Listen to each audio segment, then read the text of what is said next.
Hello my boys, good morning. In this beautiful video we're gonna talk about the best farms for this build here, my Totem Master build. I'm gonna do some gambling to make some extra upgrades because I already want to push the build further. I will talk about a change that I did here to the aura. Yeah, this will cover more area of effect, so it's better to apply the enfeeble in your maps. I also updated the mobalytics link. So my boys, if you go here on the mobalytics, you will see that I added it. But you need to swap here, you see? So when you're level around 90, you click here and you'll have the new gem setup. It's pretty much the same as that one, but we include blasphemy. And here I included Ritualistic Curse, which stacks with magnified effects. So now we're applying enfeeble in a larger area, which is good. Also, I need to remember you, a lot of Saki boys that don't read till the bottom. You have here the common mistakes section. So I've seen quite a lot of boys that don't level up their skill gem for the shockwave totem. As a matter of fact, skill gems are very important for this build because we scale a lot of damage via gem levels. That's why we want to get gem levels on the weapon, on the gloves. And here what I will do a gamble. I want to push it even further. So here I have a level 20 quality shockwave totem, but I want to apply VAAL orbs in hope that it boosts my quality more than 20 or my level 21, which is ideal. So I want to get a level 21 shockwave totem. So let's get started. I already prepared here some ingredients. So let's go. I corrupted it for fun. I did it all for the fun. Now I have less dignity, but it was all for fun. For fun. Violet like it's hot.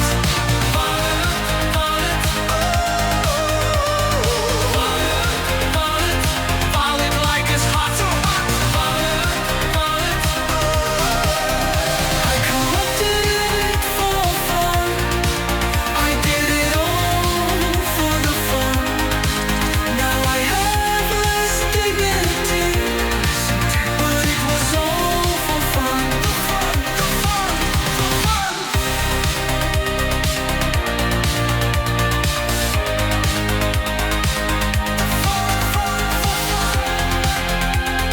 My boys, I just realized that I'm an imbecile. I forgot to apply the perfect jeweler's orb and greater jeweler's orb. You know, I feel like shit. I feel like shit because I wasted money. In case you don't know, the level 20 skill gem, it's more than one divine orb. You know, I'm a little upset because it's the first time when I'm doing this in Path of Exile 2. That's why I didn't pay the attention. I'm a little upset, I'll be honest. I'm a little upset. So these ones, you know what I'm gonna do with them? Yes. I go to Doriani and I'm gonna sell them because they are useless. They are useless. Come on, two more. So, lesson learned, pay close attention to the details. You know, when you have more currency, you're starting to get dumb. Yeah. PoE guy was very stupid in this material. I feel ashamed a little, but it is what it is. I will leave it in the video. Yeah, we learn from our mistakes. That's the wise men usually say this. Yeah, let's go back into my beautiful hideout and do it the proper way. This was a tutorial on what not to do. Yeah. Now we do it the proper way. I need some quality. So first, let's take the shockwave totem here. 1 second. Huh? I need to find the right way. No, this is not good. This? Okay, so this is the good one. I need to put it in a safe position. These are not good because they don't have supports. And once it's corrupted, you cannot modify it further. Man, I feel so dumb. So dumb I feel.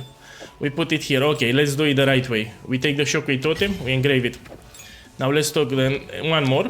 We engrave it. This is the first step. The next step, let's put some quality. Okay. Good. Now let's put the jeweler's orb. We want lesser. We start with this. So I'm gonna put lesser, greater. These are expensive, by the way. Perfect jeweler's orb, I think, is 3 divines. Good. Now we have it like this. Now I'm gonna put. Why I'm using Omen of Corruption?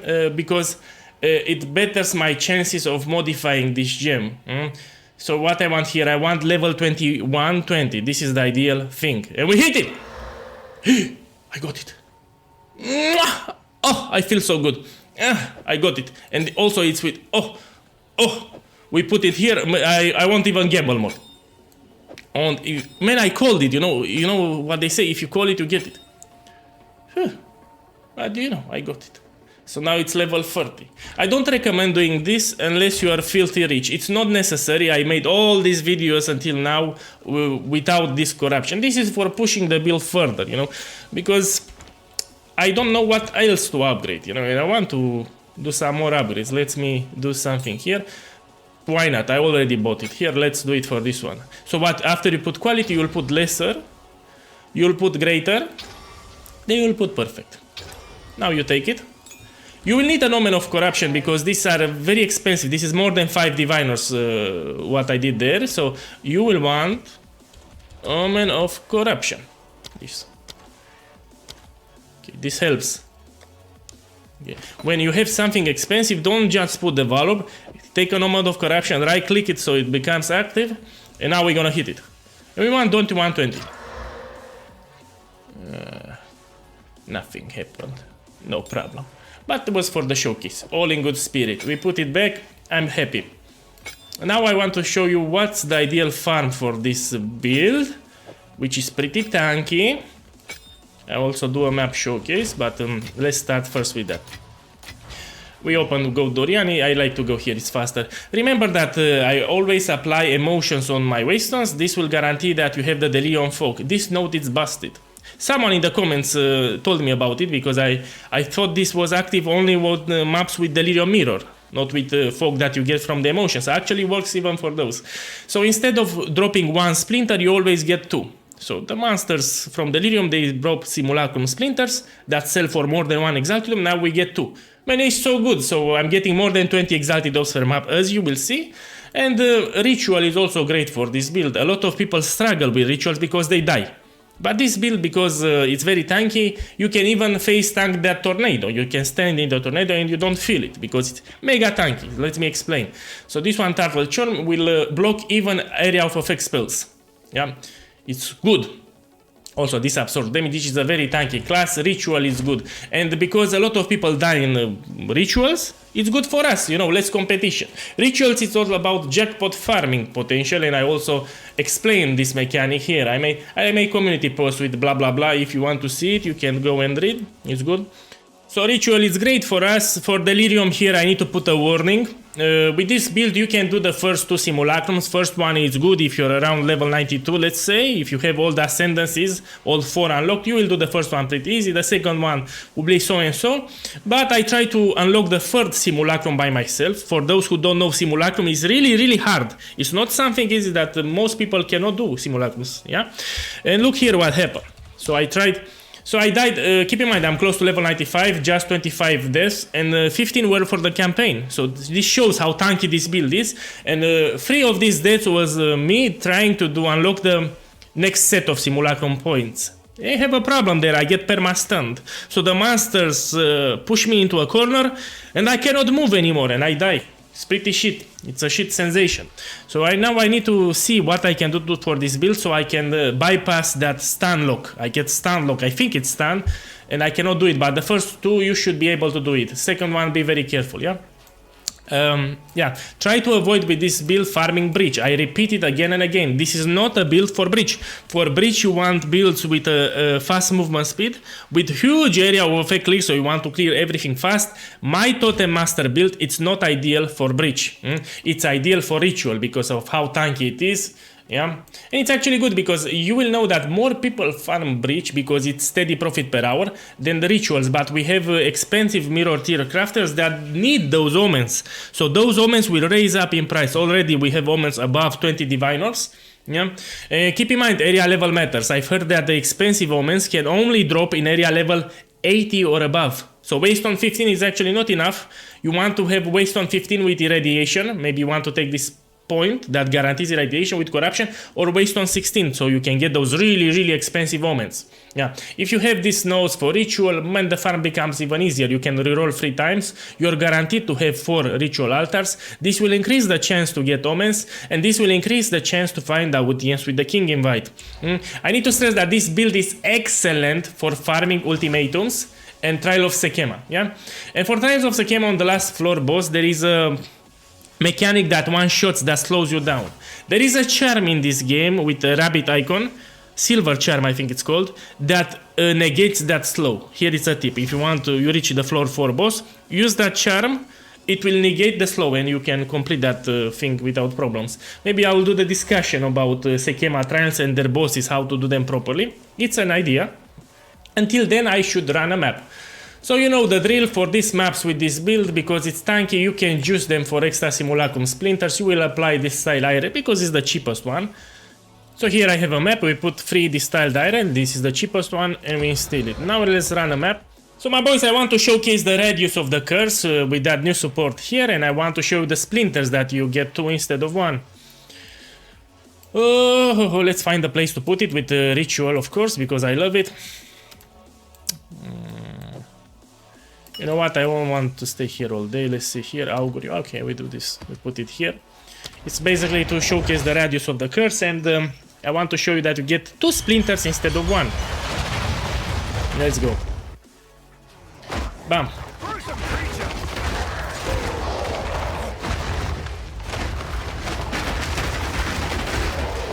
Oh, we're under attack. We're under attack.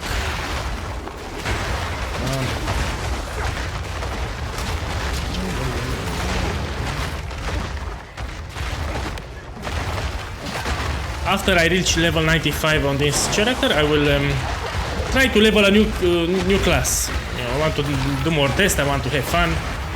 But this is great. This character here farmed me good currency. Really good currency. Look, I almost missed it. You see, instead of 1 simulacrum splinter, I got 2. Just because I allocated that Atlas node for delirium. Yeah, so a lot of guys with their builds, they struggle with delirium because they can't see on the screen what's happening, you know? Plus, it's harder to navigate, but look what I'm doing. That's why I play with the minimap opened. If you have a tanky build and you play with the minimap open, you can just focus on the map layout.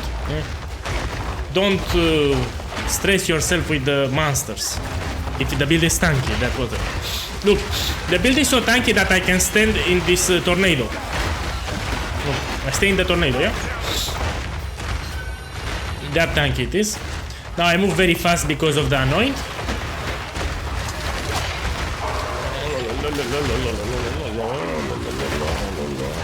Oh.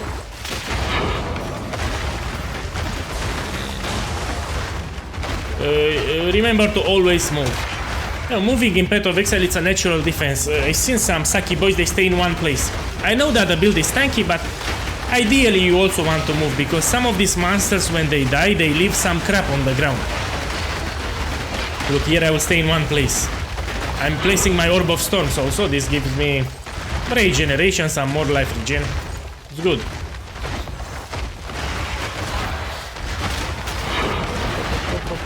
When you dodge roll, you can block, you can push them aside if you get blocked. Look, I will dodge roll.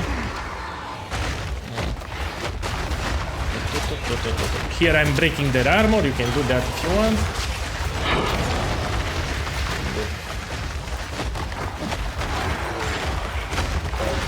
You can put in your offhand dual wielding for more gem levels, but I don't recommend doing that, because you become very vulnerable. You can do a weapon swap for the bosses, you know, before the boss spawns, you can weapon swap and do it. But it's risky, I talked about it in the Guild Discord server info channel. It's risky if you do it. We have just one chance in our maps, and we don't want to die. Because if you die, it's over. That's why I try to make my builds tanky. Path of Exile 2, it's all about, in my opinion, staying alive or one-shotting everything so they don't have time to attack you. That can also work. Okay, let's do this.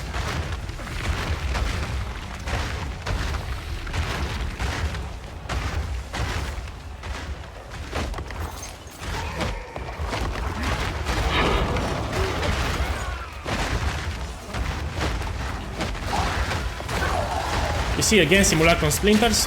Instead of 1, I got 2.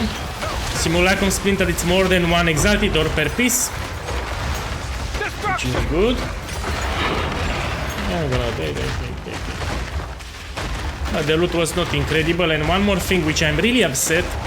Usually when I'm recording I don't spawn causes and omniphobia. But when I close the recording I always get them in each map. Yeah, it's incredible. Causes and omniphobia, if you kill them, they drop guaranteed 3 or 4 simulacrum splinters. But for some reason when I'm recording I don't get them. Yeah, they want to ruin my presentation. Yeah, that's the only rational explanation. But you know me, what you see it's what you get. I'm too lazy to edit my videos more, you know, to show you a perfect show, you know. This is a map that I open. Again, what you see it's what you get. Yeah. Okay, here what you can do, you can put your Orb of Storms in Ritual. These are linked with some supports that give you extra life regeneration and rage generation here, you know. That's all. Yeah. A lot of builds struggle with Ritual. There is a tight place and they die. Let's see here. I won't take this. Some people get baited by... No. I just look for expensive things. Ritual, it's only about expensive things. Many times you won't see anything. Sometimes you get crazy expensive items.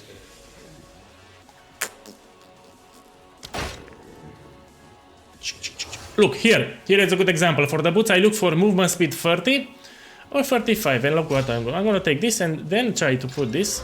Shit and shit. Sometimes you hit it.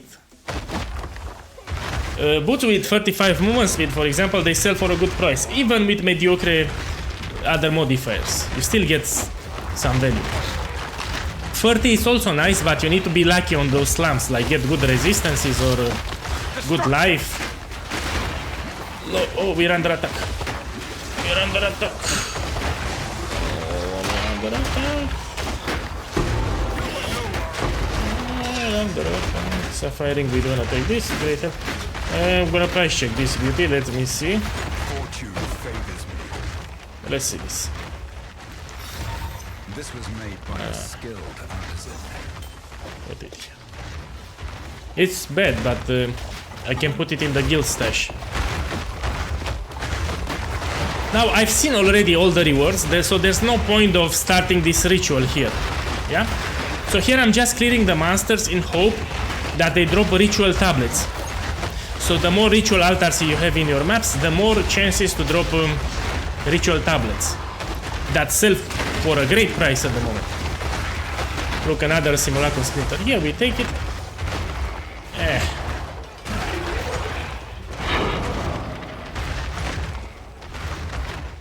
And I'm blind or what? Ah, here I missed it. Yeah, you can see it on the mini map with red.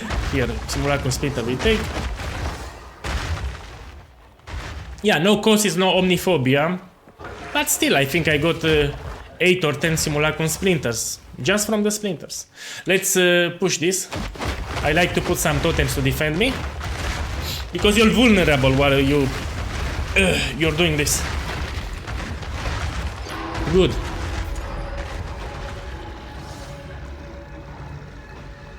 Okay, we open the door and we see what's up.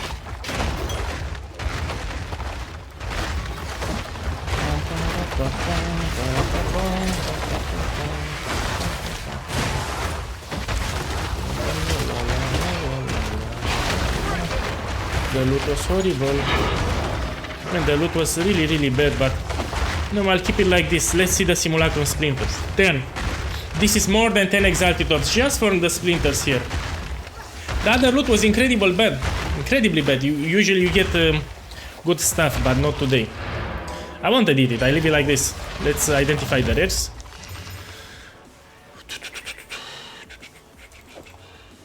No. Remember, I took some rarity on the rings here. I made a video explaining that rarity affects currency. I have the official response. Again, if you want to do this sexy build and you have questions, here you have the build guide.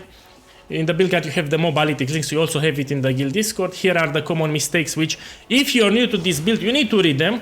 Here are some tips and tricks that you can do. I'm under attack in the game, as you can hear. So that's why I need to close the video, because we're under attack. Enjoy the rest of the day, and good luck. Vaaling.